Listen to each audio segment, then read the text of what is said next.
আচ্ছা। আগামীকাল তোমাদের দীর্ঘদিনের একটা দীর্ঘ প্রতীক্ষার পর আগামীকাল তোমাদের এসএলএসটির এক্সাম 11-12-এর আগামীকাল রবিবার দুপুর 12টা থেকে 1:30 অবধি এসএলএসটির এক্সাম হবে। তার জন্য প্রচুর স্টুডেন্ট, প্রচুর দিন থেকে, ঠিক আছে, কোয়েশ্চেন নিয়ে পরে আলোচনা করছি। তো প্রচুর দিন থেকে প্রিপারেশন তারা নিয়েছো, এবং যেটা বলছিলাম যে এটা প্রিপারেশন নিয়ে কালকে হচ্ছে কিন্তু সেটা খাতায় প্রুফ করে দিয়ে আসতে হবে সবাইকে। এবং তার জন্য যেটা দরকার, অনেকে অনেক কিছু করেছো, অনেক কিছু সলভ করেছো, অনেকে অনেক এমসিকিউ সলভ করেছো, যে যাই করেছো এবার ঠান্ডা মাথায় থামো। ঠিক আছে, থামো, নিজে ঠান্ডা মাথায় পুরো বিষয়গুলোকে যেগুলো নিয়ে পড়েছো সেগুলোকে ঠান্ডা মাথায় চিন্তা করো। ঠিক আছে, এবং কালকে যখন পরীক্ষা দিতে যাবে তখন একদম ঠান্ডা মাথায় কারোর সাথে কোনো ধরনের কোনো আলোচনা না করে, কোনো কিছু না করে, কারোর কাছে কোনো জিজ্ঞাসা না করে, যেটুকু তুমি জানো সেটা তোমরা খাতাতে বা তোমাদের ওএমআর শিটে সেটা তোমরা দেখিয়ে দিয়ে আসবে। এবং আমি অবশ্যই ভাবে এটা জানি যে তোমরা সেটা পারবে। যারা তোমরা রেগুলারলি পড়াশুনো করেছো, অনেকে তো আছো তোমাদের মধ্যে, প্রচুর জন আছে যারা 2022 সাল থেকে পড়াশুনো করছে এসএলএসটির জন্য। কারণ তখন একটা এরকম উঠেছিল যে সামনেই এসএলএসটির এক্সাম হবে, কিন্তু সেই মুহূর্তে এসএলএসটির এক্সামটা হয়নি, কিন্তু তারা দীর্ঘদিন ধরে নিজেদের কিন্তু চর্চার মধ্যে রেখেছে। এবং বারবার করে যেটা বলেছি যে এর ফল তোমরা পাবে। যে কোনো কর্মেরই যেমন ফল থাকে, এর ফলও তোমরা পাবে। এবং অ্যাট লাস্ট এতদিনের দীর্ঘদিনের মানে একটা মানে টালমাটালের পর, পরীক্ষা না হওয়ার পর আগামীকাল রবিবার 14 তারিখ তোমাদের পরীক্ষা হবে। আমি প্রথমেই যেটা বলবো, সব স্টুডেন্টসকে যেটা বলবো সেটা হচ্ছে একদম সকালবেলা 10:30টার মধ্যে তোমরা যে যার যে সেন্টার পড়েছে সেই সেন্টারে তোমরা 10:30টার মধ্যে পৌঁছে যাবে। সেন্টারে পৌঁছে যাওয়ার পর তোমাদের ফ্রিস্কিং হবে সকলের। কিছুই না, এমন কিছুই না। ফ্রিস্কিং এর জন্য একটি ছেলে এবং একটি মেয়ে থাকবে প্রত্যেকটা সেন্টারে। কারোর হয়তো কোনো স্কুলে পড়েছে, কারোর হয়তো কোনো কলেজে পড়েছে, সেটা ফ্রিস্কিং হবে। ফ্রিস্কিং হওয়ার পর তোমরা যে যার মতো যার যেটা ঘর সেই ঘরে ঢুকে যাবে। প্রত্যেকটা সেন্টারে একজন অবজারভার থাকবেন, এসএসসির অবজারভার থাকবেন, হেডমাস্টার হেডমিস্ট্রেস থাকবেন বা প্রিন্সিপাল থাকবেন, ভেন্যু ইনচার্জ থাকবেন, এবং তার সাথে সাথে আদার্স যারা টিচার্সরা রয়েছে সবাই সবাইকে হেল্প করার জন্য। কারণ সবাই ভীষণ সিম্প্যাথেটিক, সবার প্রতি এমপ্যাথেটিক, যে দীর্ঘদিন বাদে পরীক্ষা হচ্ছে, সুতরাং স্টুডেন্টসদের যেন কোনোভাবে কোনো অসুবিধে ফেস করতে না হয় সেই জন্য প্রত্যেকটা স্কুল, প্রত্যেকটা কলেজের যারা ভেন্যু ইনচার্জ, অর্থাৎ যিনি প্রিন্সিপাল রয়েছেন, যিনি হেডমাস্টার হেডমিস্ট্রেস রয়েছেন, তারা সদা সচেতন। হ্যাঁ, এবং তার সাথে সাথে যারা এসএসসির অবজারভার, প্রত্যেকটা স্কুলে কলেজে সেন্টারে এসএসসির অবজারভার থাকবেন, এবং তার সাথে সাথে একজন অফিসার ইনচার্জও থাকবেন, এসএসসির দপ্তর থেকে একজন অফিসার ইনচার্জ থাকবেন। প্রত্যেকে সহায়তা করার জন্য রয়েছেন। 10:30টার সময় তোমরা যখন সেন্টারে ঢুকবে, প্রথমে তোমাদের ফ্রিস্কিং হবে। ফ্রিস্কিং হওয়ার পর 11টা থেকে তোমাদের ঘর খুলে দেওয়া হবে। ঘর খুলে দেওয়ার পর তোমরা রীতিমতো যে যার ঘরে গিয়ে চুপচাপ বসে পড়বে।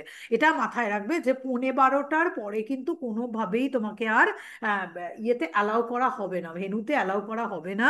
12:15টার মধ্যে, 10:30টা থেকে 12:15টার মধ্যে তোমরা ঢুকে যাবে।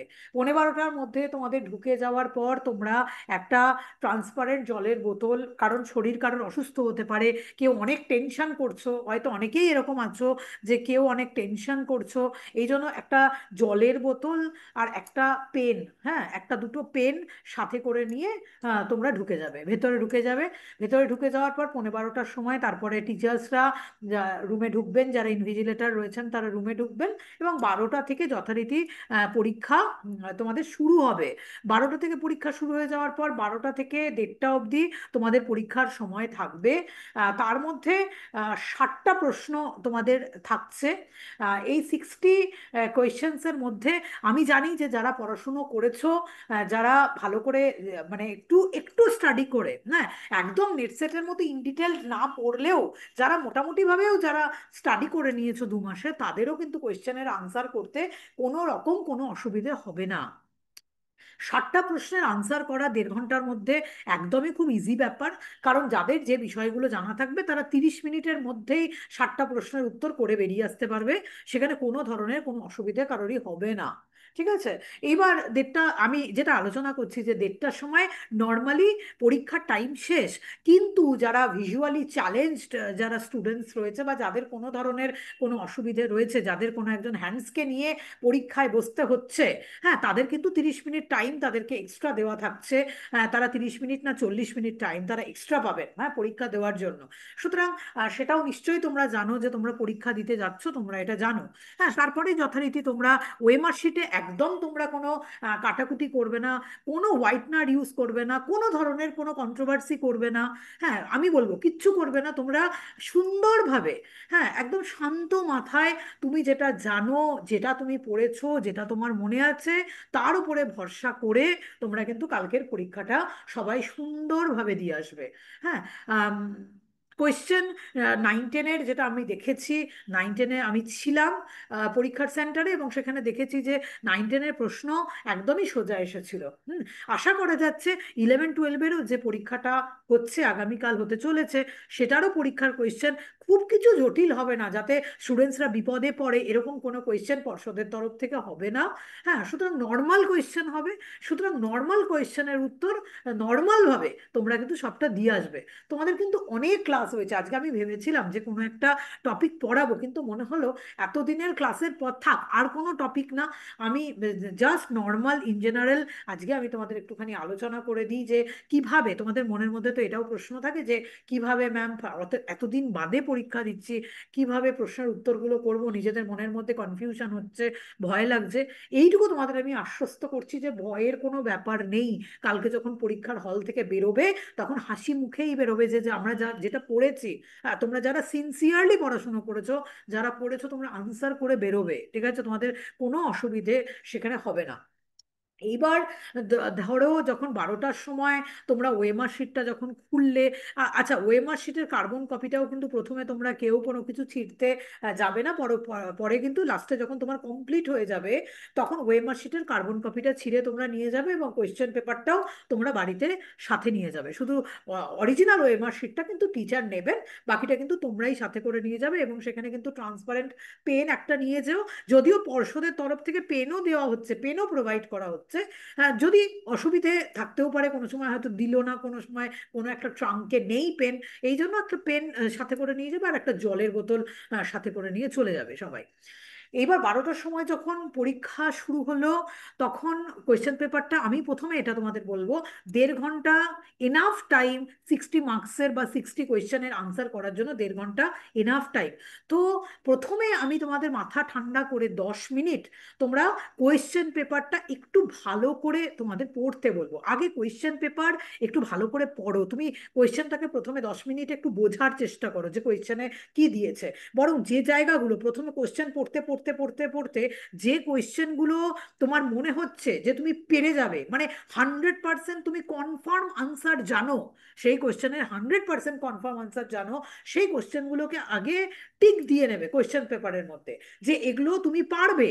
হ্যাঁ, এইবার যেগুলো তুমি পারবে প্রথম 10-15 মিনিট, 15 মিনিট সময় তুমি নাও, 12টা থেকে 12টা 15 অব্দি সময় তুমি নাও কোয়েশ্চেন পেপার ভালো করে পড়ার জন্য। এটা ভীষণ দরকার হয় যে কোয়েশ্চেন পেপার ভালো করে পড়া, কোয়েশ্চেনগুলো ভালো করে দেখা, এবং দেখে নেওয়ার পর তুমি দেখে নিলে যে 60টা কোয়েশ্চেনের মধ্যে কতগুলো প্রশ্ন তুমি তার কনফার্ম আনসার জানো, তুমি পড়েছো আমার কাছে। ইউটিউবে প্রচুর ক্লাসেস আছে, আমাদের এসএলএসটি ক্র্যাশ কোর্সে 200টার উপরে ক্লাসেস আছে। তুমি জানো যে তুমি সবকিছু পড়ে এসছো, কোনটা কনফার্ম আনসার জানো, সেগুলোকে আগে টিক করো। সেগুলোকে টিক করে নেওয়ার পর, সেগুলোকে টিক করে নেওয়ার পর সেগুলো তুমি আগে ওয়েমার শিটে পুট করে নাও। কারোর সাথে কোনো কথা বলতে যাবে না, কারোর সাথে কোনো ডিসকাস করতে যাবে না। হয়তো তোমার পেছনে ফিলোসফির কোনো একজন স্টুডেন্ট বসে আছে, তোমার একবার মনে হচ্ছে যে সে সব জানে, ধরো তোমার থেকে অনেক বেশি জানে, কখনোই না। তুমি চাকরির এগুলো পরীক্ষা এগুলোতে কখনো কারোর সাথে কোনো বিষয়ে ডিসকাস করবে না, আলোচনা করবে না, নিজেরটা নিজে দিয়ে আসবে। কারণ কম্পিটিশন কিন্তু চরম লেভেলে থাকবে, পয়েন্টের ফ্র্যাকশনে তোমার কম্পিটিশন হবে, পয়েন্টের ফ্র্যাকশনে। সুতরাং খুব বুঝে শুনে আনসার করবে, যেগুলো কনফার্ম আনসার প্রথমে সেগুলো করে নেবে। আমি তোমাদের বলবো প্রথমে সেগুলো করে নেবে, তাহলে তোমার বোঝাটা অনেক কম মনে হবে যে তোমার 60টা প্রশ্নের মধ্যে 30টা বাদ চলে গেছে, 30টা আমার হয়ে গেছে, ডান। তোমার তো ওগুলো টিক করতে কতক্ষণ সময় লাগবে? লোক টিক করতে 5 মিনিট সময় লাগবে, 10 মিনিট সময় লাগবে। মনে করো তুমি 60টার মধ্যে 30টা তুমি কনফার্ম জানো, ঠিক আছে, কোনটা আনসার হবে, তো সেটা টিক করতে 15 মিনিট বাদে টিক করতে কত সময় লাগবে? তার মানে 5 মিনিট বা 10 মিনিট সময় লাগবে, তার বেশি তো সময় লাগবে না। তার মানে 12টা, 12:30টার মধ্যে, আমি যদি বলি 12:30টার মধ্যে তোমার হাফ প্রশ্নের উত্তর ডান হয়ে যাবে। হাফ প্রশ্নের উত্তর তোমার ডান, তোমার মাথা থেকে বোঝ নেমে যাবে, একটা বোঝা নেমে যাবে যে আমার 30টা প্রশ্নের উত্তর ডান হয়ে গেছে। আমি এগুলো জানি, কনফার্ম জানি যেগুলো আমি নাম্বার পাবো। কোশ্চেনের মধ্যে সেগুলোকে যথারীতিভাবে টিক দিয়ে নিয়ে আসবে, যেগুলো তুমি জানো, এগুলো তুমি করেছো। এইবার পড়ে থাকছে, আমি ধরে নিচ্ছি, সাপোজ আমি ধরে নিচ্ছি, এবার ধরে নিচ্ছি বাকি 30টা প্রশ্ন পড়ে থাকছে। এইবার 30টা প্রশ্ন বা 20টা প্রশ্ন, যেটাই আমি আমি জানি যে তুমি কনফার্মলি 50টা প্রশ্ন উত্তর করে দিয়ে আসতে পারবে। যারা পড়াশুনো করেছো, যারা রেগুলারলি ক্লাসগুলো দেখেছো, 50টা প্রশ্নের উত্তর ইজিলি তোমরা করে দেবে। বাকি যদি ধরো 10টা প্রশ্ন বা 20টা প্রশ্ন থাকে, এইবার তুমি ওই 1 ঘন্টা ধরে, 1 ঘন্টার মধ্যে 30 মিনিট প্রথম ধরে ধরে তুমি ওই প্রশ্নগুলোকে বাছবে, ঠিক আছে, ওই প্রশ্নগুলোকে দেখবে, ভালো করে পড়বে। আমি আমি যখন ক্লাস করি তখন আমি কি করি, আমি প্রত্যেকটা বিষয় সম্পর্কে তোমাদের কনসেপ্ট ক্লিয়ার করি। এবার কনসেপ্টের ওপরে নির্ভর করবে, হ্যাঁ, কনসেপ্টের ওপরে নির্ভর করে তুমি দেখবে যে একটা প্রশ্ন দিয়েছে, তার 4টে অপশন দিয়েছে। এবার এই 4টে অপশনের মধ্যে তুমি দেখবে দুটো অপশন হবে না, কোনোদিনই হবে না। হ্যাঁ, আগেই তুমি কি করবে, দুটো অপশনকে মাথা থেকে হটিয়ে দেবে যে এই দুটো অপশন কোনোভাবেই এর মধ্যে থেকে হবে না, ঠিক আছে। এইবার যে বাকি দুটো অপশন যেগুলো পড়ে থাকছে, এইবার বাকি দুটো অপশনের মধ্যে কোনটা মোস্ট অ্যাপ্রোপ্রিয়েট অপশন, কনসেপ্টের বেসিসে নির্ভর করে, হয়তো চারবাক থেকে কোনো একটা প্রশ্ন এসেছে, বা বৌদ্ধ থেকে কোনো একটা প্রশ্ন, বা জৈন থেকে কোনো একটা প্রশ্ন, যেখান থেকেই দিক না কেন, কনসেপ্টের ওপর নির্ভর করে তবেই সেগুলোর আনসার কিন্তু তুমি করবে। দেখো, তোমার কাছে ওখানে অপশন নেই যে তুমি কারোর কাছে শুনবে, আর কারোর কাছে শুনলে কেউ তোমাকে সঠিক আনসার দেবে না। দীর্ঘ 9 বছর ধরে এসএলএসটির এক্সাম হচ্ছে, দীর্ঘ 9 বছর বাদে এসএলএসটির এক্সাম হচ্ছে, সুতরাং কেউ, চরম কম্পিটিশন হাই, হ্যাঁ, সবাই চাকরির জন্য প্রচন্ডভাবে প্রস্তুত, সুতরাং কেউ তোমাকে সঠিক আনসার দেবে না, তোমাকে নিজেকে নিজে আনসারগুলো করে দিয়ে আসতে হবে। সেই জন্য তুমি যেটা করবে, প্রশ্নটা ভালো করে পড়ে তার দুটো অপশনকে দেখবে, যে দুটো অপশন তুমি দেখবে কোনোদিনই হয় না, আর বাকি দুটো অপশনের মধ্যে একটুখানি কিন্তু ইয়ে থাকে যে কোনটা হবে কোনটা হবে না, এই নিয়ে একটা চিন্তা ভাবনা থাকে। এবং তার মধ্যে কনসেপ্টের ওপরে ভিত্তি করে, একদম পিওর কনসেপ্টের ওপরে ভিত্তি করে তোমরা আনসারটা করে দিয়ে আসবে, ঠিক আছে। দেখবে এই পদ্ধতি তুমি যদি অবলম্বন করো, তাহলে কিন্তু তোমরা সব কটার আনসার করে দিয়ে আসতে পারবে। প্রথমেই যেগুলো পারবে সেগুলো দাগ দিয়ে নিয়ে ওএমআর শিটে বসিয়ে নেবে। লাস্ট অব্দি অনেকের আমি এটা খেয়াল করে দেখেছি, ওই লাস্ট 5 মিনিটের জন্য পুরো ওএমআর শিটটাকে খালি রেখে দেয়, ঠিক আছে, আনসার করে না। আমি তো বিভিন্ন পরীক্ষায় দায়িত্বে থাকি, আমি দেখি তারা আনসার করে না, তারা খালি রেখে দেয় ওএমআর শিটটাকে ওই লাস্ট 5 মিনিটে। হ্যাঁ, তাদের মনে হয় যে তারা পুরো ওএমআর শিটে তারা ভরিয়ে দেবে, ধরো ব্ল্যাক ব্ল্যাক ব্ল্যাক ব্ল্যাক করে, তা করবে না, ঠিক আছে। সেই সময় টেনশনে অনেক রকম অসুবিধা হয়, যে কোনো ধরনের অসুবিধা হতে পারে, সেটা করবে না। যেগুলো তুমি জানো, যেগুলো তুমি কনফার্ম, সেগুলোর আনসার আগে করে দেবে। হ্যাঁ, এবং সেখানে তুমি দেখবে যে 60টা যদি প্রশ্ন হয়, 60টা প্রশ্নের মধ্যে মোটামুটি 35 থেকে 40টা প্রশ্ন তুমি ইন্ডিয়ান আর ওয়েস্টার্ন থেকেই তো তুমি পেয়ে যাবে, ঠিক আছে। ইন্ডিয়ান আর ওয়েস্টার্ন যদি কারোর একটু ভালো করে পড়া থাকে, দেখো তোমাদের সকলের কথা ভেবে প্রচুর স্টুডেন্ট আমাকে মেসেজ করেছে, ঠিক আছে, তার কথা ভেবে আজকে আমি ইন্ডিয়ান আর ওয়েস্টার্নের ক্লাসগুলো খুলে দিয়েছি। ওয়েস্টার্নের ক্লাসটা ওপেনই ছিল, ইন্ডিয়ানের ক্লাসটাও সবার জন্য খুলে দিয়েছি, যাতে পরীক্ষার সময় তোমরা সবাই ক্লাসটা দেখে যেতে পারো, তোমাদের সবারই যেন হেল্প হয়, ঠিক আছে। আমি ইন্ডিয়ানের ক্লাসটাও খুলে দিয়েছি, সেটা দেখে যাও ভালো করে। এমনভাবে সেখানে WBSLST MSCর এক্সামের সময় বিষয়গুলোকে আলোচনা করে দিয়েছিলাম, যাতে মানে মোটামুটিভাবে সবাই যেন প্রশ্নের উত্তরগুলো করতে পারে। হ্যাঁ, আমি আশা করছি এটা, যে ওই ইন্ডিয়ান এবং ওয়েস্টার্নের ক্লাসটা তুমি যদি ভালো করে মন দিয়ে দুবার দুবার করে শুনে যাও, এবং গত দিনেও আমি ইন্ডিয়ানের অনেক জায়গা, বিশেষ করে যে জায়গা থেকে সব থেকে বেশি প্রশ্ন হয়, ন্যায় দর্শন, বৈশেষিক দর্শন, বেদান্ত দর্শন, এগুলোকে আবার করে আলোচনা করে দিয়েছি। সাংখ্য দর্শনের যে ক্লাস অ্যাপে দেওয়া আছে, বা যোগ দর্শনের যে ক্লাস অ্যাপে দেওয়া আছে, আমি তোমাদের বলছি কোনো এমসিকিউ সলভ করতে যেও না, শুধু ক্লাসগুলোকে মন দিয়ে শুনে যাও। এখন তুমি একটা কাজও করতে পারো, তুমি বইও বন্ধ করে দিতে পারো, তোমাকে বই টই আর কিচ্ছু পড়তে হবে না।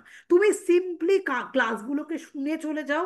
ইন্ডিয়ান এবং ওয়েস্টার্ন থেকে মেন প্রশ্নগুলো তো থাকবে, মিনিমাম 35 থেকে 40টা প্রশ্ন তো থাকা উচিত। ধরো ইন্ডিয়ান এবং ওয়েস্টার্ন থেকে যদি না কোনো ধরনের কোনো ব্যতিক্রমী কিছু হয়, 35 থেকে 40টা প্রশ্ন থাকছে। সুতরাং ওগুলো তো তোমার কাছে মোস্ট মানে ইম্পর্টেন্ট প্রশ্ন, যে ওগুলো যদি তুমি কভার করে চলে যেতে পারো, হ্যাঁ, তাহলেই তো অনেকগুলো প্রশ্ন তোমার করা হয়ে গেল। তারপরে সাইকোলজিতে যেভাবে তোমাদের সবার জন্য ক্লাসগুলো নেওয়া আছে, সেই সাইকোলজি দেখো, আমি চেষ্টা করেছিলাম যে সাইকোলজি সাম আপ করে দেওয়ার মতো, কিন্তু সাইকোলজি সাম আপ করা যায় না। এক একটা বিষয় এক একটা বিষয়ের থেকে এতটাই ভিন্নতর বিষয়। হ্যাঁ, ইন্ডিয়ান একটা ফ্লোতে ধরো এটাকে সাম আপ করা যায়, বা ওয়েস্টার্ন টাইম ধরে ধরে একটা ফ্লোতে সাম আপ করা যায়। কিন্তু যখনই আমি সাইকোলজির ক্ষেত্রে আসছি, বা যখনই আমি সোশ্যাল পলিটিক্যাল, আমি ভেবেছিলাম সোশ্যাল পলিটিক্যালটা সাম আপ করে দেবো, কিন্তু আমার মনে হলো যে যে ক্লাসটুকু আমার অ্যাপে নেওয়া আছে, তোমরা দেখেছো যে ক্লাসগুলো, ওই ক্লাসগুলো একটু ভালো করে শুনে গেলেই সমাজ কাকে বলে, সম্প্রদায় কাকে বলে, সামাজিক ভিত্তি কি, অনুষ্ঠান কাকে বলে, প্রতিষ্ঠান কাকে বলে, এইটুকুর আনসার করতে তোমাদের অসুবিধা হবে না। সোশ্যাল পলিটিক্যাল থেকে বেসিক্যালি তোমাদের যেটা দেখো, আমি ইন্ডিয়ান আর ওয়েস্টার্ন নিয়ে আজকে একটুও কথা বলছি না, তার কারণ হচ্ছে ইন্ডিয়ান এবং ওয়েস্টার্ন এতটা ভালো করে করানো আছে। হ্যাঁ, যে কোনো টপিক, সেটা যদি আমি চার্বাক, জৈন, বৌদ্ধ, ন্যায়, বৈশেষিক, সাংখ্যযোগ, মীমাংসা, বেদান্ত, প্রত্যেকটা টপিক ভালো করে করানো আছে। জাস্ট একবার যদি প্রত্যেকটা টপিক কানে শুনে নাও, তাহলে কিন্তু তুমি সমস্ত প্রশ্নের উত্তর করতে পারবে। আশা করছি, আমার এতদিন ধরে ধরো পড়ানোর অভিজ্ঞতা, প্রায় 2009 সাল থেকে আমি পড়াচ্ছি, আজকে আমার 2025 সাল। আমি একটাই কথা তোমাদের বলবো, যদি তুমি বই পড়ো, তোমার আর কোনো কিছুর প্রয়োজনই হয় না এই পৃথিবীতে। কিচ্ছু না, নাথিং, কোনো নোটস, কোনো এমসিকিউ টেস্ট, কিছুর প্রয়োজন হয় না, শুধু বই পড়ে যেতে হয়। খুঁটিয়ে খুঁটিয়ে লাইন ধরে ধরে তুমি যদি বই পড়ো, আর কিছুর দরকার নেই। এবং তোমরা এটা এর পরের সময় দেখবে যে কালকের পরীক্ষা হয়ে যাওয়ার পর সবাই দেখবে প্রচন্ডভাবে ইন্টারভিউ এর ওপরে একটা ফোকাস করবে। কারণ যেটা নাম্বার ভেরিয়েশন হবে অনেকের ক্ষেত্রে, এটা ইন্টারভিউতে গিয়েই কিন্তু হবে। হ্যাঁ, সুতরাং ইন্টারভিউতে তোমার ধরো তুমি কিভাবে টিচারদেরকে আনসার করছো, কিভাবে তুমি পড়াচ্ছ, কিরকম তোমার কনসেপ্ট ক্লিয়ার আছে, সেটা এখানে ম্যাটার করবে। সেটা পরের বিষয়, আজকে আমি সেই বিষয়টা আলোচনা করছি না। সুতরাং প্রত্যেকটা বিষয়ে তোমার যদি কনসেপ্ট ক্লিয়ার থাকে, মাথা ঠান্ডা করে দেখো, তুমি সব কিছু করে দিয়ে আসতে পারবে। ওয়েস্টার্ন, আমি ওয়েস্টার্নের কথাও যদি তোমাকে বলি, ওয়েস্টার্নে প্রত্যেকটা টপিকের ওপরে ক্লাস হয়েছে। ক্লাস আমি তোমাদের দিয়েছি, Descartes, Spinoza, Leibniz, Locke, Berkeley, Hume, Kant যা দিয়েছে, তার সাথে আবারও বলছি, ইউটিউবে ওয়েস্টার্ন ফিলোসফির মেন ইম্পর্টেন্ট জায়গা থেকে যে ক্লাসগুলো নেওয়া আছে, সেই ক্লাসটা, এবং তার সাথে সাথে অ্যাপে যে ক্লাসগুলো দেওয়া আছে, আমি ন্যূনতম বলছি ক্র্যাশ কোর্সের স্টুডেন্টসদের যে ক্লাসগুলো দেওয়া আছে, সেই ক্লাসগুলো তুমি যদি দেখে যাও, হ্যাঁ, সেটাও আপাতত দেখার দরকার নেই, তুমি হচ্ছে ইউটিউবের ক্লাসটা দেখে চলে যাও, ওয়েস্টার্ন ফিলোসফির ক্লাসটা, তাতেই অনেক কনসেপ্ট তোমার মনে পড়ে যাবে, তুমি অনেক কিছু উত্তর তুমি সেখানে করতে পারবে। সাইকোলজির ক্লাস আলাদা করে সুন্দরভাবে ব্যাখ্যা করে নেওয়া আছে। সাইকোলজি আমার পক্ষে সাম আপ করা সম্ভব নয়, তার কারণ আমি এটা দেখেছি যে প্রত্যেকটা টপিক যেহেতু প্রত্যেকটা টপিকের থেকে আলাদা, এই জন্য হ্যাঁ, আমার আমি আমি পড়াতেই পারবো না, এভাবে সাম আপ করা সম্ভবই নয়। সোশ্যাল পলিটিক্যাল ফিলোসফি হয়তো বা সাম আপ করা সম্ভব, সোশ্যাল পলিটিক্যাল ফিলোসফি, কিন্তু আমার ব্যক্তিগত অভিমত যে সোসাইটি কাকে বলে, সোশ্যাল গ্রুপ কি, কমিউনিটি, অ্যাসোসিয়েশন, ইনস্টিটিউশন অ্যান্ড ফোকওয়েজ, এর বাইরে কোনো কিছুই তো প্রশ্ন আসবে না। এগুলো যথারীতি সুন্দর করে আমি ম্যাকাইভার অ্যান্ড পেজের সোসাইটি বই থেকে আমি এই বিষয়গুলো আলোচনা করেছি। ঠিক আছে, ছোট্ট করে আলোচনা করা আছে। তোমাদের যদি এটাও মনে হয় যে এই জায়গাটায় অসুবিধা আছে, তোমরা দেখো এই ক্লাসগুলো, তাহলেই তোমরা পেরে যাবে, তোমাদের কোনো অসুবিধা হবে না।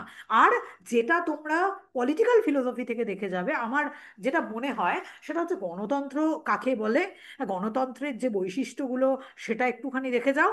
তার সাথে সাথে কাল্পনিক সমাজতন্ত্র, বৈজ্ঞানিক সমাজতন্ত্র কাকে বলে, হ্যাঁ, সমাজতন্ত্রের সঙ্গে আহ, অন্য যে পার্থক্যগুলো রয়েছে, জাস্ট এই কনসেপ্টগুলো দেখে যাও। মানে ওই তোমার ওই তোমার ইয়ের কনসেপ্টটা, কার্ল মার্কসের যে কনসেপ্টটা আছে, হ্যাঁ, সেটা একটুখানি দেখে যাও। এই ক্লাসটা দেওয়া আছে তোমাদের, আমি কিন্তু দিয়েছি এই ক্লাসগুলো, হ্যাঁ, তোমাদের একটু শোনার জন্য। সেই জায়গাটা দেখে যাও, তোমরা উত্তর করে দিতে পারবে, তোমাদের অসুবিধা হবে না।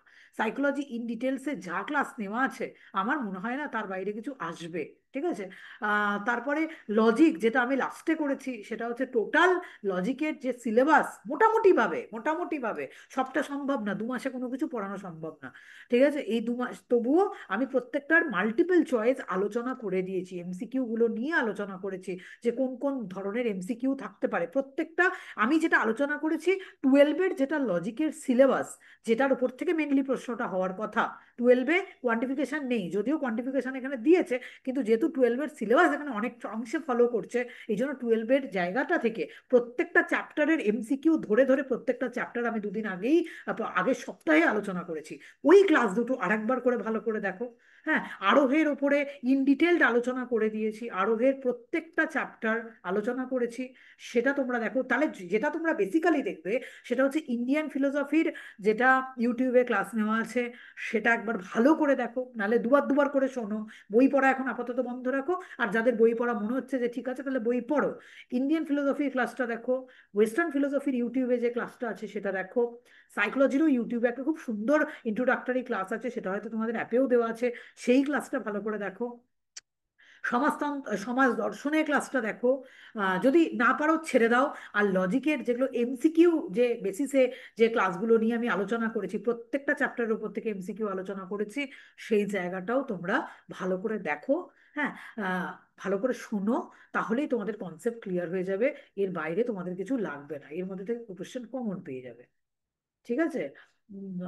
চার ভাগ ইন্ডিয়ান ফিলোসফিতে সবগুলো চ্যাপ্টারই খুব ইম্পর্টেন্ট। সবগুলো চ্যাপ্টার থেকেই তুমি মনে করো একটা দুটো প্রশ্ন আসবে।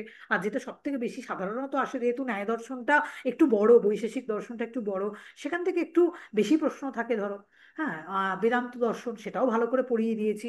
যদিও রামানুজের বেদান্ত দর্শন থেকে তোমাদের প্রশ্ন থাকার কথা নয়, কিন্তু প্রস্থানত্রয় কাকে বলে, হ্যাঁ, বা অদ্বৈত বেদান্ত দর্শনের মানে প্রতিষ্ঠাতাকে, এগুলো নিয়ে প্রশ্ন থাকতে পারে। বিশিষ্টাদ্বৈত বেদান্তের সঙ্গে কোন নামটা জড়িত, খুব ওপর ওপর প্রশ্ন। হ্যাঁ, কর্মকাণ্ড তোমার কি, জ্ঞানকাণ্ড কি, জ্ঞানবাদী কারা, হ্যাঁ, কর্মবাদী কারা, মীমাংসা দর্শন কর্মবাদী না তারা জ্ঞানবাদী, হ্যাঁ, এটা নিয়ে প্রশ্ন থাকতে পারে। হ্যাঁ, তারপর হচ্ছে বেদের যে তোমার 4টে ভাগ, হ্যাঁ, মানে সেটা নিয়ে তোমার প্রশ্ন থাকতে পারে। চার ভাগ দর্শন ইন ডিটেল যা আলোচনা করেছি ওই পিপিটির বেসিসে, সেটার উপরেই প্রশ্ন থাকবে। বৌদ্ধ দর্শনও তোমাদের সুন্দর করে আমি পড়িয়ে দিয়েছি। আর ন্যায় বৈশেষিক দর্শন তো দুদিন আগে পড়ালাম। যোগ দর্শনের যে দুটো ক্লাস দেওয়া আছে তোমাদের অ্যাপে, সেই দুটো ক্লাস ভালো করে দেখো।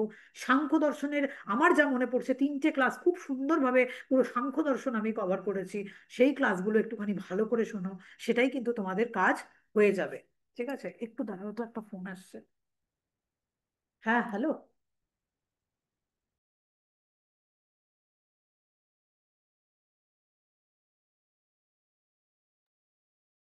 হ্যাঁ, তারপর তারপর তোমাদের তো ওয়েস্টার্ন ফিলোসফি। হ্যাঁ, আমি কনসেপ্টটা ক্লিয়ার করার জন্য একদম ওয়েস্টার্ন ফিলোসফিতে সেই প্রথম থেকে থেলস, অ্যানাক্সিমেন্ডার, অ্যানাক্সিমেনিস, তাদের কোন তত্ত্ব, পিথাগোরাসের যে নাম্বার থিওরি, হ্যাঁ, প্রত্যেকে তাদের দর্শনে জগতের সৃষ্টির মূলে কি স্বীকার করেছেন, যদি একটা প্রশ্ন সেখান থেকে তোমাদের চলে আসে যে জগৎ সৃষ্টির মূলে কি স্বীকার করেছেন, হ্যাঁ, থেলস কি স্বীকার করেছেন, অ্যানাক্সিমেন্ডার কি স্বীকার করেছেন, অ্যানাক্সিমেনিস কি স্বীকার করেছেন, সেটাও খুব ভাইটাল। তো সেখান থেকেও আমি তোমাদের পড়িয়ে দিয়েছি। সক্রেটিস, প্লেটো, অ্যারিস্টটলের যে তত্ত্ব, অ্যারিস্টটলের যে চার কারণবাদ, যেগুলো ইম্পর্টেন্ট জায়গা আমি তোমাদের বলছি, অ্যারিস্টটলের চার কারণবাদ, সেটা তোমরা দেখে যাও। আর বাকি ওয়েস্টার্ন ফিলোসফিতে আমি ওই ইউটিউবের ক্লাসে যা আলোচনা করেছি, মোটামুটিভাবে সেখান থেকে সব কমন তোমরা পেয়ে যাবে। ঠিক আছে? সুতরাং এত ঘাবড়ানোর কিছু নেই, এত কোনোটাই এত টেনশন করার কিছু নেই। তোমরা প্রয়োজনের, আমি এইটুকু তোমাদের এটা বলতে পারি যে তোমরা প্রয়োজনের অতিরিক্তই পড়েছো, যারা পড়েছো। হ্যাঁ, যারা রেগুলারলি, যারা এটা ভয় পাচ্ছে যে ম্যাম এখন আমার মনে হচ্ছে আমি কিছুই পড়িনি।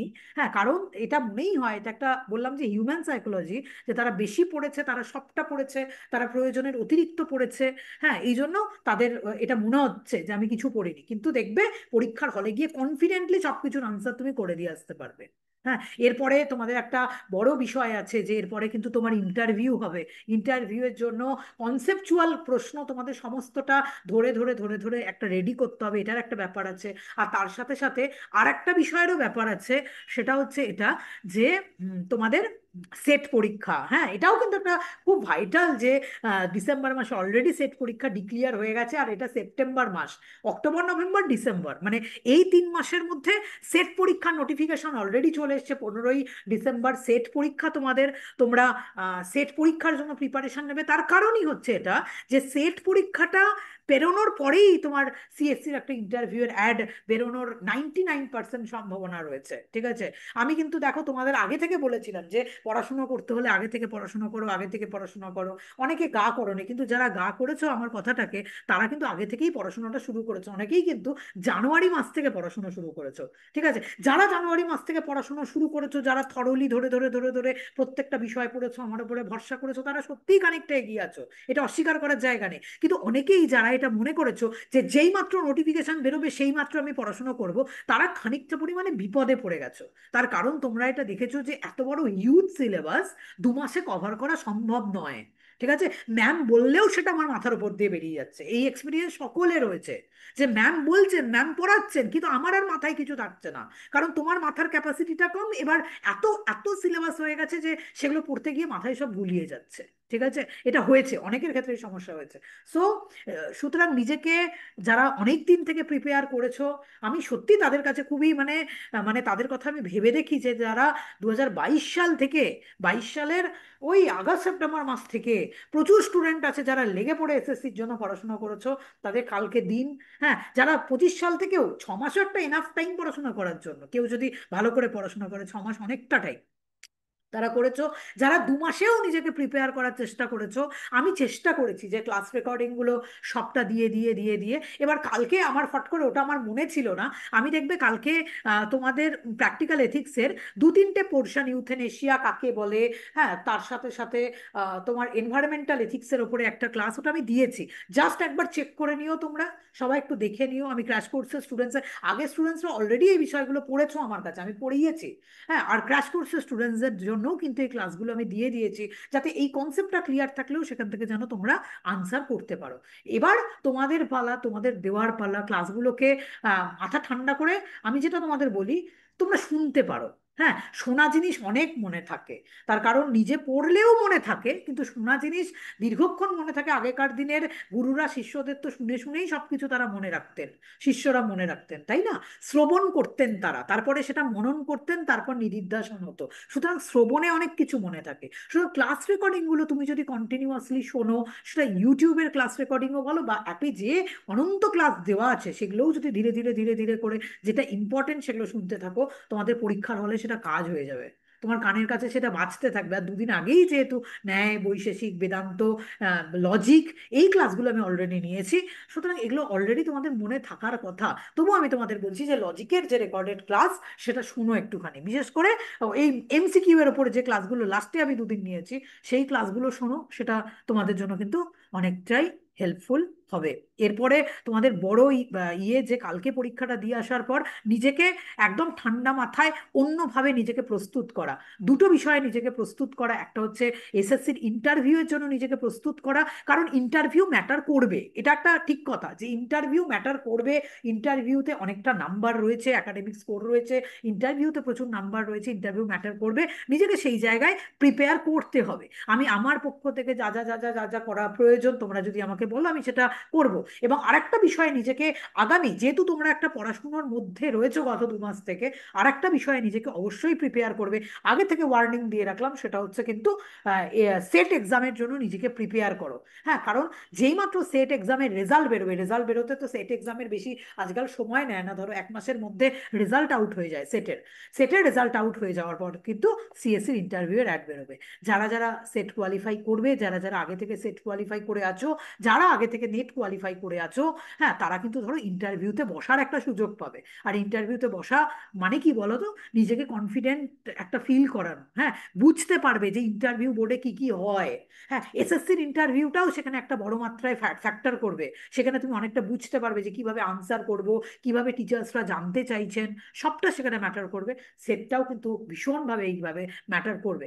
আগে থেকে বলেছিলাম যে এসএসসির জন্য পড়াশোনা করো, অনেকেরই মনে হয়েছিল যে যখনই নোটিফিকেশন বেরোবে আমি পড়তে বসে যাব, কিন্তু সেটা যে সত্যি সত্যি কতটা ডিফিকাল্ট সেটা হয় না আমি বলবো না, কিন্তু সেটা খুব ডিফিকাল্ট।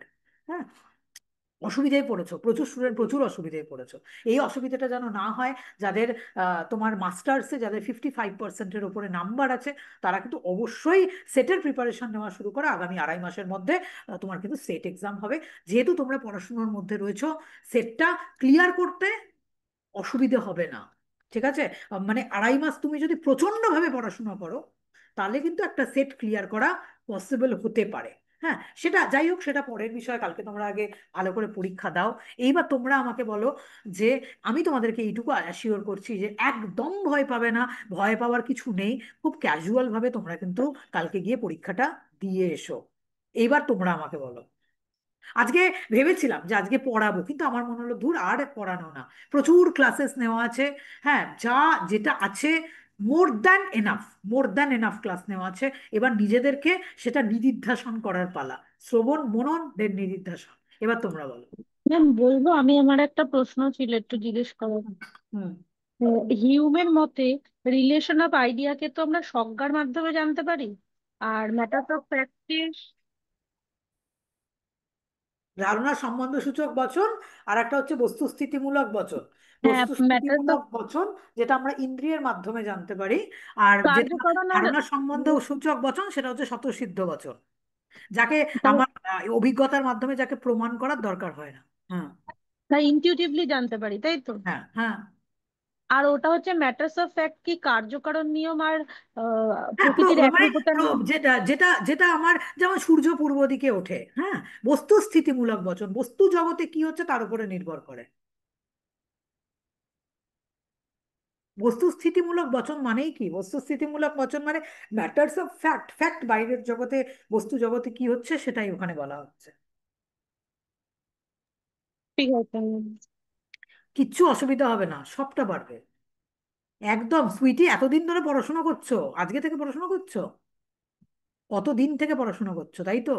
এত কিছু ঝড়ঝাপটা সামলে, নিজের স্কুল সামলে, সবকিছু সামলে, বাচ্চা সামলে, পরিবার সামলে পড়াশোনা করছো দীর্ঘদিন ধরে। সুতরাং এবার আর টেনশন না, এবার গিয়ে পরীক্ষায় বেস্টটা দেওয়ার পালা। শুধু তোমাকে কেন বলছি, যারা স্কুলে চাকরি করছে আমি তাদের সবাইকে বলছি। সুচন্দ্রার ক্ষেত্রেও আমি সুচন্দ্রাকে বলছি যে বেস্ট অফ লাক সুচন্দ্রা। অনেক লড়াই করেছো, অনেক পড়াশুনো এই গত 3-4 মাসে সুচন্দ্রা করে ফেলেছে। তার ফল অলরেডি একটা তেও পেয়েও গেছে। নেট পরীক্ষা সুচন্দ্রা কোয়ালিফাই করে গেছে। ঠিক আছে? এইবার সুচন্দ্রা, কালকের পরীক্ষা বেস্ট অফ লাক। সবার জন্য তো বেস্ট অফ লাক, সুচন্দ্রার জন্য আমার স্পেশাল বেস্ট অফ লাক থাকবে। Thank you ma'am. সুচন্দ্রার জন্য স্পেশাল বেস্ট অফ লাক। শুধু সুচন্দ্রার কথা বলবো না, আরেকজন স্টুডেন্ট রয়েছে মায়া দেব শর্মা, আরো অনেকে স্টুডেন্টস রয়েছে, আমি নাম নিচ্ছি না। হ্যাঁ, তাদের তাদের সবার জন্য বেস্ট অফ লাক। কালকের পরীক্ষা ভালো হবে, শুধু মাথা ঠান্ডা করে দাও। কারোর কথা শুনবে না, কোনো কিছু ভাববে না। 10:30টার মধ্যে ঢুকে যাবে, 12:45টার মধ্যে, 12টার মধ্যে পরীক্ষা শুরু হয়ে যাবে। আর আমি যেভাবে বললাম যে যেটা জানবে সেটা আগে সব ডান করে নেবে। হ্যাঁ, মোস্ট কনফিডেন্ট যেগুলোতে আনসার আগে করবে, দেন যেগুলো জানো না সেগুলোকে নিয়ে নিজে ভাববে। কনসেপ্ট তোমাদের সকলের ক্লিয়ার আছে, প্রত্যেকটা বিষয়ে ভেবে ওগুলোর আনসার পুট করবে, দেখবে পেরে যাবে সবটা। বলো এবার, আর কারোর যদি কোনো বক্তব্য থাকে বলো। বলছি কি যে আগের দিনকে ওই মীমাংসা দর্শনের ওই মীমাংসারা কয় প্রকার কর্ম স্বীকার করেছেন, ওই ওই তিনটে শ্রেণী বিভাগ একটু বলে দেবেন আমাকে? 3টে শ্রেণীবিভাগ? দেখো না, ইয়ের মধ্যে নেই, ওই 3টে ক্লাসের মধ্যে নেই মীমাংসা দর্শনে শ্রেণীবিভাগটা। একটা হচ্ছে একটা তো নিত্যকর্ম তারা স্বীকার করেছে, নিত্য নৈমিত্তিক আর প্রহিবিটেড অ্যাকশন, না? তিনটেই তো স্বীকার করেছেন তারা। কাম্যকর্ম, নিত্যকর্ম, নৈমিত্তিক, এই তিনটে তো? না না না, এক সেকেন্ড দাঁড়াও, আমি বইটা বের করে নিচ্ছি, দাঁড়াও দাঁড়াও। দে না। ম্যাম, বাধ্যতামূলক কাম্য আর নিষিদ্ধ। দাঁড়া দাঁড়া, এগুলো বাংলা বই থেকে বলো না, আমার অসুবিধে লাগে। আমি যেটা একদম অথেন্টিক তার বাইরে আমি কথা বলবো না, এই জন্য আমি বইটা একটু নিয়ে নিচ্ছি। আমি তো বই নিয়ে বসিনি আজকে, আমি একটু বসাচ্ছি তোমাদের। আমার মনে আছে আমি এত ভালো করে এই জায়গাটা পড়িয়েছিলাম মীমাংসা দর্শনে।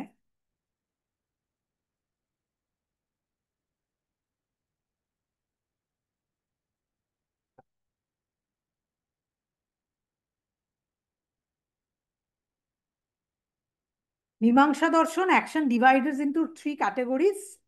ঠিক আছে? অব্লিগেটারি কর্ম, বাধ্যতামূলক কর্ম, মানে তারপরে কাম্য কর্ম এবং তারপরে নিষিদ্ধ কর্ম।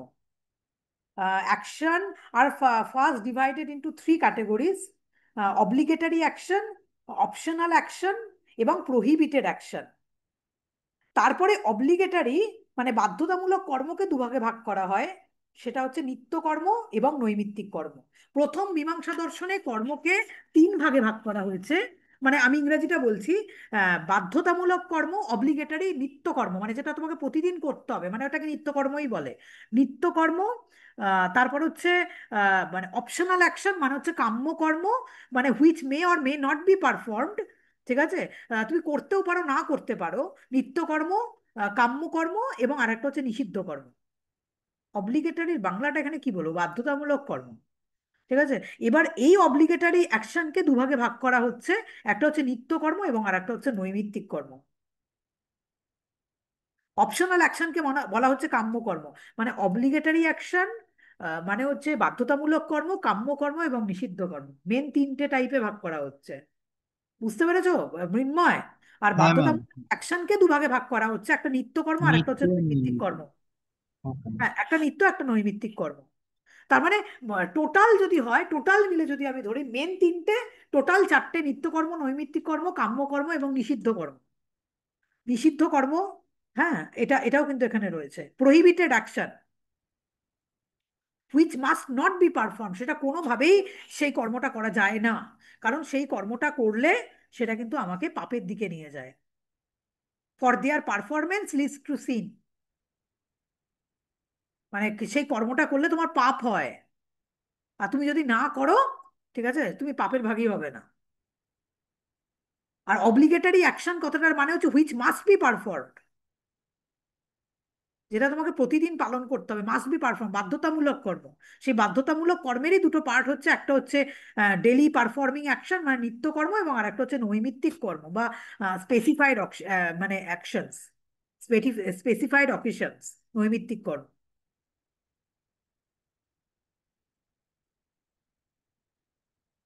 কিন্তু এবং আরেকটা জিনিস মাথায় রাখবে যে মীমাংসা দর্শনে কিন্তু প্রায়শ্চিত্তও রয়েছে। প্রায়শ্চিত্ত কথাটার মানে হচ্ছে যে তুমি এমন কর্ম যেটা তোমাকে পাপ থেকে তোমাকে মিটিগেট করতে সাহায্য করতে পারে, প্রায়শ্চিত্ত কর্ম, যাকে ইংরাজিতে বলা হয় এক্সপিয়েটারি অ্যাক্ট বা প্রায়শ্চিত্ত কর্ম। যাই হোক, মেনলি মনে রাখবে, মেনলি তিনটে কর্ম: বাধ্যতামূলক কর্ম, কাম্য কর্ম এবং নিষিদ্ধ কর্ম। মীমাংসকদের না ম্যাম? হ্যাঁ, মীমাংসকদের। আমি একদম অথেন্টিক বই থেকে বলছি, না, আমার মীমাংসকদের তো শুধু। কালকে আমি বললামই সমরেন্দ্র বই দুটো আছে, ওই দেখে আমার কেমন ভয় লাগছিল, না এরকম না যে না কত না, জিনিস। Obligatory action, optional action and prohibited action. Obligatory action দুটো হয়, একটা হচ্ছে নিত্য আর একটা হচ্ছে নৈমিত্তিক। উনি ভুল কি লেখা। করেছেন বলুন তো ম্যাম? উনি ওই নিত্য আর নৈমিত্তিকটাকে এক করে দিয়েছেন, মানে হাইফেন দিয়ে করে দিয়েছেন। না না, কখনোই হয় না, নিত্য নৈমিত্তিক এক কি করে হবে? নিত্য উনি করে কথাটা দিয়েছেন। হচ্ছে সেটা তুমি প্রতিদিন করছো, আর নৈমিত্তিক কথাটার মানে হচ্ছে সেটা স্পেসিফাইড অকেশনে সেটা তুমি পালন করছো, নৈমিত্তিক কর্ম। সেটা তো আমরাও না আগে পড়েছি, নিত্য আলাদা কর্ম নৈমিত্তিক, কিন্তু উনি ওরকম হাইফেন দিয়ে ওখানে করা বইয়ে। না না না, আর অপশনাল অ্যাকশন মানে হচ্ছে কাম্য কর্ম। ঠিক আছে, আর তারপরে প্রহিবিটেড অ্যাকশন মানে হচ্ছে নিষিদ্ধ কর্ম, যেটা তুমি করবে না। নিষিদ্ধ কর্মটা যেমন কোনো উল্লেখ নেই ওখানে। না, নিষিদ্ধ কর্ম আছে। উনি উনি উনি একটা নিষিদ্ধ কর্মের উল্লেখ করেছেন বেদ, মানে বেদ বিহিত কর্ম আর ওই এই ধরনের করে। প্রহিবিটেড অ্যাকশন আছে তো, নিষিদ্ধ কর্ম, which must not be perform for their performance leads to sin. তুমি যদি এই কাজ করো তাহলে তোমার পাপ হবে। হুম। ব্যাস। দেখ, এটা মাথায় রেখে যাবো তিনটে। হ্যাঁ, তিনটেই মাথায় রেখেছো, তিনটে মাথায় রাখবে। ঠিক আছে, যাই নিত্য, হোক। নৈমিত্তিক আর নিষিদ্ধ। হ্যাঁ, অবশ্যই। ঠিক আছে, এটা এটা হলো। আর বাকি হচ্ছে তোমার ওই ইউটিউবে যে ক্লাস দেওয়া আছে এবং তার সাথে সাথে অ্যাপে যে ক্লাসগুলো আছে, শুধু মাথা ঠান্ডা করে ক্লাসগুলো দেখে যাও। জৈনরা কটা অজীব স্বীকার করেছে? অজীব তো বাকি তো সবগুলো অজীব, এইদিকে ধর্ম অধর্ম, আকাশ পুদ্গল এবং কাল। ঠিক বললাম তো? ম্যাডাম, কাল তো নেই ওখানে। ধর্ম অধর্ম ধর্ম আকাশের অধর্ম, পুতগল আকাশ আর তো। উদ্গল। দাঁড়াও দাঁড়াও, এক মিনিট। আচ্ছা, কাল কাল তো কেন হলো না? অনস্তিক। অস্তিকায় অনস্তিকায় কালের মধ্যে। কাল হলো অনস্তিক। কাল অনস্তিকায়, এক মিনিট দাঁড়াও, এক সেকেন্ড দাঁড়াও। ধর্ম অধর্ম আকাশ পুতগল, দাঁড়াও দাঁড়াও একটু দেখে নি, দেখে নিচ্ছি এখানে তো। আচ্ছা, জীব, jiva means the conscious spirit, ajiva means the unconscious non spirit. ঠিক আছে। Ajiva includes not only the pudgala but also space, motion, rest and time. হ্যাঁ, সবগুলো তো। ধর্ম অধর্ম আকাশ পুতগল এবং কাল, সবগুলোই কাল, তো অজীব। কালটাও পড়বে ম্যাম। হ্যাঁ, কাল তো পড়বেই, কাল তো কালটা অজীবই। হবে। কাল তো, কেন না, নর্মাল সেন্সে তোমার কি বলে যে কাল তো তোমার আনকনসিয়াস নন স্পিরিট। কাল, কাল কেন তাহলে অজীবের মধ্যে পড়বে না? মানে কাল কোথা দিয়ে অন্য কিছুর মধ্যে পড়বে? তুমি ভেবে, আমি আবারও বলছি, হ্যাঁ, তোমার সিরি শর্মার বইতে 62 নম্বর পেজ, 62 নম্বর পেজে বলা আছে jiva means the conscious spirit, চেতন। ঠিক আছে, চেতন সত্তা, সেটা হচ্ছে জীব। আর ajiva means the unconscious non spirit. হ্যাঁ, জীব মানে অজীব কখনো আত্মা হতে পারে না, অচেতন। অজীব সবসময় অচেতন। Ajiva includes not only the matter which is call pudgala. অজীব বলতে শুধুমাত্র আমরা জৈন দর্শনে পুদ্গলকে বুঝবো না, হ্যাঁ, but also space, motion, rest and time. Time মানেই তো কাল। কাল অবশ্যই তোমার অজীবের অন্তর্গত।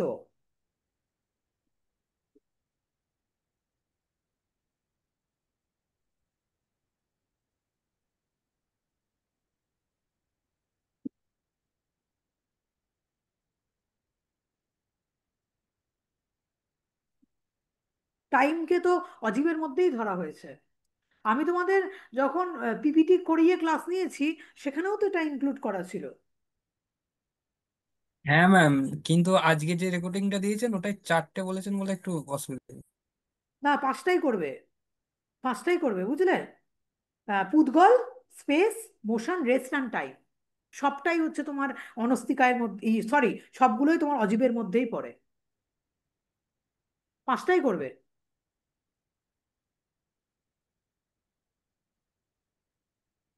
ম্যাম এই আগে তো, আপনি এখানে এখানে বলেছিলেন। 63 নম্বর পেজে পাঁচটাই আছে। The category of ajiva is divided into pudgala, akash, dharma adharma এবং কাল। ধর্ম অধর্ম আকাশ পুদ্গল এবং কাল, এই পাঁচটাই হচ্ছে অজীব। আমি যদি বলে থাকি চারটে, তাহলে আমি সেটা ভুল বলেছি, সেটা পাঁচটা হবে। বিকজ কেন তারা অজীব? Because they are all without life and consciousness. তাদের মধ্যে কোনো জীবন, শক্তি এবং তাদের মধ্যে কোনো চেতন সত্তা নেই।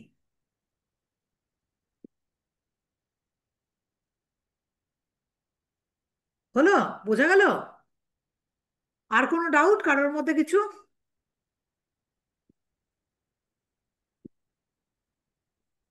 হ্যাঁ, পাঁচটাই হবে, ওটা একদম ভুল করবে না। এটা দিতে পারে, ধরো অনস্তিক তোমার অজীব ক প্রকার, এটা দিতে পারে, পাঁচটা লিখবে, চারটে হবে না। ম্যাম, হ্যাঁ, বলো। ম্যাম বৌদ্ধ দর্শনে যে ওই প্রজ্ঞাশীল আর জ্ঞান, জ্ঞান বলতে তো সমগ্র দর্শন আর সমগ্র ব্যায়ামকে বোঝায় তো। শীল এবং জ্ঞান না, প্রজ্ঞাশীল এবং সমাধি। হ্যাঁ হ্যাঁ হ্যাঁ, সমাধি। তো হুম। এখানে পাঁচটা তো শীল, আর প্রজ্ঞা হ্যাঁ, বলতে তো জ্ঞানটা কি বোঝায়? তো জ্ঞান বলতে মানে সমগ্র দর্শন আর সমগ্র ব্যায়ামটাই তো এই প্রজ্ঞার মধ্যে পড়ছে। সম্যক দৃষ্টি সমাধি, এবং সম্যক সংকল্প। না, সম্যক দৃষ্টি এবং সম্যক স্মৃতি। স্মৃতি। সম্যক দৃষ্টি এবং সম্যক স্মৃতি এরা প্রজ্ঞার মধ্যে পড়ছে। হ্যাঁ, সমাধির মধ্যে স্মৃতি সমাধি হবে তো। পড়ছে। হ্যাঁ, সম্যক হ্যাঁ দৃষ্টি ঠিক আছে। হলেই তো সম্যক হুম। স্মৃতি সম্ভব। স্মৃতি তো দৃষ্টির ওপরেই নির্ভর করে। সুতরাং হ্যাঁ, সম্যক স্মৃতিমান দৃষ্টি আগের এবং গুলো সম্যক স্মৃতিচারণ স্মৃতি করা। এরা প্রজ্ঞার মধ্যে পড়ছে। তারপরে হচ্ছে আহ, সম্যক সংকল্প, সম্যক বাক, সম্যক কর্মান্ত, সম্যগাজি বা সম্যক ব্যায়াম, এগুলো শীলের মধ্যে পড়ছে। আর সমাধির মধ্যে হচ্ছে সম্যক সমাধি, লাস্টে যেটা আছে সেটা পড়ছে। হ্যাঁ ঠিক আছে ম্যাম। সম্যক দৃষ্টি আর সম্যক স্মৃতি, ভুল করবে না। এটাও দিতে পারে, প্রজ্ঞাশীল এবং সমাধি। খুব মানে সহজতর প্রশ্ন। দৃষ্টি এবং স্মৃতি প্রজ্ঞার অন্তর্গত। মাঝখানের যে পাঁচটা, সেটা শীলের অন্তর্গত, আর সম্যক সমাধি সমাধির অন্তর্গত। আর বলো। ম্যাম আমার সাইকোলজি থেকে একটা কোশ্চেন ছিল। এই সাইকোলজি ফ্রয়েডের, আমার আর মনে নেই। বলছি ফ্রয়েডের যে স্বপ্ন তত্ত্ব আছে ওখানে ফ্রয়েড যে তিনটে ভাগ করেছে, ওটা কনসাস, আনকনসাস আর সাবকনসাস, এই হ্যাঁ, তিনটেই তো। হ্যাঁ, নির্জ্ঞান মনের অস্তিত্বের প্রমাণ ফ্রয়েডই দিয়েছেন। ঠিক নির্জ্ঞান আছে। মনের কথা, ঠিক আছে, ফ্রয়েডই বলেছে।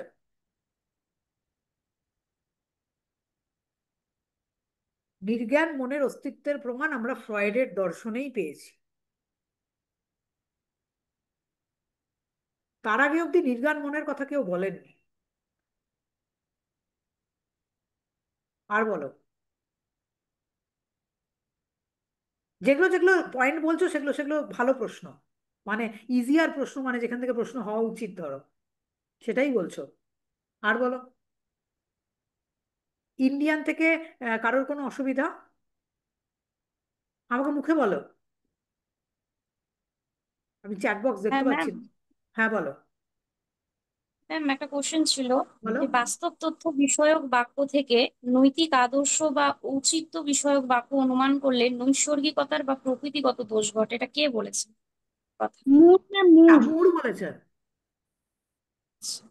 মুরেরই এই দোষটা রয়েছে। মুর মুর বলেছেন, লিখে রাখো। এটা তোমরা যখন নেট সেটে এরপরেই আমি পড়াতে শুরু করব, নেট সেটের আলাদা ক্লাস নিতে শুরু করব 15 তারিখের পর থেকেই। তোমার হচ্ছে কন্টেম্পোরারি ওয়েস্টার্ন ফিলোসফি, সেইখানে তোমরা এই পোর্শনটা পাবে। মুরের এই নৈসর্গিকতা দোষ কি, মুর কেন বলেছেন, সবটা মুর বলেছেন এটা। আর বলো, আর কোনো প্রশ্ন? ছেড়ে দাও, আর কোনো প্রশ্ন করারই প্রয়োজন নেই। ক্লাস রেকর্ডিং গুলো একটু মন দিয়ে শোনো। আজকে রাতে অনেকেরই টেনশনে ঘুম হবে না।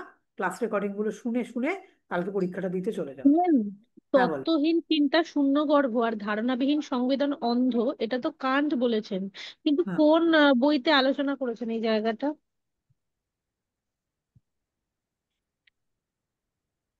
ইংরেজিটা বলো একবার।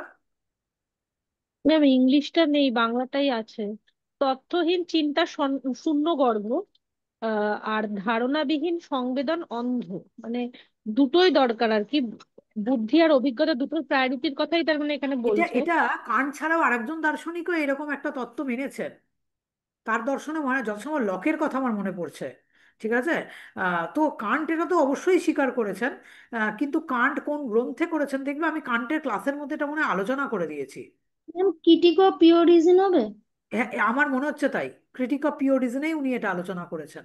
হ্যাঁ ম্যাম, একটু। Critique of purism. যেহেতু হ্যাঁ, জ্ঞান হ্যাঁ, তত্ত্বের কথা এটা, হ্যাঁ, সেই জন্য। ক্রিটিক অফ পিওর রিজনেই পুরো বিষয়টা উনি আলোচনা করেছেন। আমি পড়িয়েছি, দেখবে কোন বইতে আলোচনা করেছেন বলে। ক্লাসের মধ্যেই আছে, বাংলা ক্লাসটা দেখো তাহলেও হবে। আর বলো। ম্যাম ইন্ডিয়ান ফিলোসফির জেনারেল ফিচার্স যে একটা জায়গাটা আছে, ওখান থেকে কি কোনো প্রশ্ন দেখতে হবে? একটু দেখে যাও, আমার মনে পড়ছে যেটা, আমি জানি না ইন্ডিয়ান ফিলোসফি ক্লাসে আলোচনা করেছি নাকি। ওই চারটে না, ওটা পুরুষার্থের এরকম মধ্যে আলোচনা কোনটা, নেই, জাস্ট নাস্তা করছি। চারটে পুরুষার্থের মধ্যে কোনটা শ্রেয় কোনটা প্রেয়, চারটে পুরুষার্থের মধ্যে কোনটা শ্রেয়র ধারণা কোনটা প্রেয়র ধারণা, কোনটা মানুষের জীবনে শ্রেয় বা শ্রেষ্ঠ, আর কোনটা মানুষের জীবনে প্রিয়, অর্থ এবং কাম। সুকুমণি, সুকুমণি মাইক্রোফোনটা মিউট করো তো। বললাম যে হচ্ছে তোমার কোনটা শ্রেয় এবং কোনটা প্রেয়।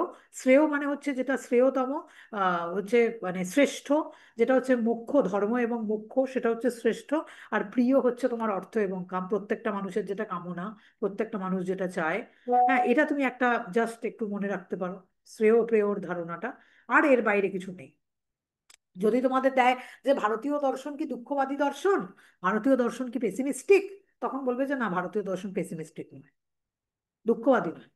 কারণ দুঃখ থেকে মুক্তির যে পথ, সেই পথের নির্দেশও ভারতীয় দর্শনেই করা আছে। সুতরাং ভারতীয় দর্শন দুঃখবাদী নয়। আর এর বাইরে কিছু আসবে না। বেদের কনসেপ্টটা একটু দেখে যেও। ইউটিউবে উপনিষদের যে দুটো ক্লাস আছে, জাস্ট একটু দেখে যেও যে 108টা উপনিষদ, 108টা উপনিষদের কথা আমরা জানতে পারি, এটা দেখে যেও। উপনিষদ আর আরেকটা জিনিসও দেখে যেও যে উপনিষদের মেন প্রতিপাদ্য বিষয় কি। ঠিক আছে, সেটা হচ্ছে কি বলতো? জীব ও ব্রহ্মের মধ্যে হ্যাঁ, সম্পর্ক। অভেদ, অভেদ, অভেদ। জীব এবং জীবাত্মা ব্রহ্মের মধ্যে পরমাত্মা ভেদ। এক। হ্যাঁ, হ্যাঁ। জীবাত্মা এবং পরমাত্মা এক। এবং চারটে এই তোমার ইয়ের মাধ্যমে, মহাবাক্যগুলোর মাধ্যমে সেটা প্রমাণিত। অয়ং ব্রহ্মাস্মি, তেমনি ভাবে তোমাদের ওই যে তত্ত্বমসি, তত্ত্বমসি মহাবাক্যের মাধ্যমে কি করা হয় এটা দিতে পারে। তত্ত্বমসি মহাবাক্যের মাধ্যমে কি প্রতিপাদন করা হয় বেদান্ত দর্শনে। হ্যাঁ, সেটা কোন জীবাত্মার কোন উপনিষদে কোনটা বলা বলা হয়েছে, এটা একটা প্রশ্ন হতে পারে কি ওই কোনটা কোনটা? তত্ত্বমসি কোন উপনিষদে আছে? হ্যাঁ হ্যাঁ, হ্যাঁ এগুলো তো প্রশ্ন হতেই পারে, একদম এগুলো হতে পারে। ম্যাম কোন ঠিক, উপনিষদ আছে তত্ত্বমসি? বলে দাও কোন উপনিষদে আছে সুচন্দ্রা? ছান্দোগ্য। ছান্দোগ্য উপনিষদ। তুমি তুমি ওই যে ওটাও দেখলে পারবে, তুমি ইউটিউবে উপনিষদের উপরে দুটো ক্লাস আছে, সুন্দর, খুব হ্যাঁ সুন্দর ma'am, ভাবে।